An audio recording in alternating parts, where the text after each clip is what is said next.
नमस्कार, बहुत बहुत स्वागत है आप सभी का युग्मपथ यूट्यूब चैनल पर। और आज बात करेंगे उस विषय पर जिसको लेकर हर हिंदू का हृदय विदीर्ण है। हर हिंदू ये सोच रहा है कि क्या वास्तव में किसी प्रसाद में पशु की चर्बी या मछली का तेल हो सकता है।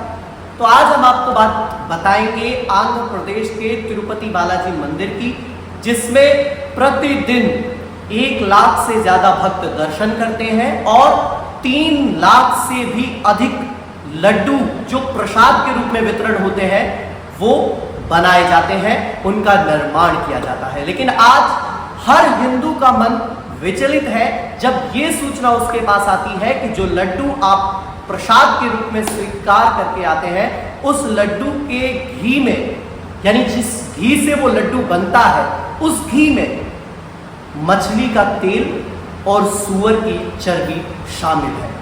यह जानकर देश के हिंदुओं का हृदय ही दुखी नहीं है, बल्कि हर कोई ये सोच रहा है कि ये गुनाह किसने किया है। तो आपको बता दें कि आंध्र प्रदेश में तिरुपति बालाजी मंदिर, जो अपने आप में बहुत ही प्रसिद्ध मंदिर है, और इतना ही नहीं, राम मंदिर की प्राण प्रतिष्ठा में 1 लाख से ज्यादा लड्डू जब राम मंदिर की प्राण प्रतिष्ठा के उपलक्ष्य में इस मंदिर ने दिए, तो बात तो ये भी कही जा रही है कि क्या वास्तव में उनमें भी ये सब मिक्स था। हाल ही में जब ये सब जांच का विषय, और जब जांच के लिए गया एक लैब में, तो जुलाई में जब रिपोर्ट उसकी वापस आई, जिसको आप स्क्रीन पर भी देख सकते हैं, इस रिपोर्ट में बाकायदा लिखा हुआ है कि सूअर की चर्बी, बीफ का फैट और फिश ऑयल इस घी में शामिल था। हालांकि कुछ मीडिया रिपोर्ट्स की माने तो आपको बता दें कि हमारे देश में इतना दूध उत्पादन ही नहीं होता जितना घी हमारे देश में वितरण किया जाता है। सीधी सी बात है कि क्या केवल मंदिरों तक ये सूअर की चर्बी का घी पहुंचा है?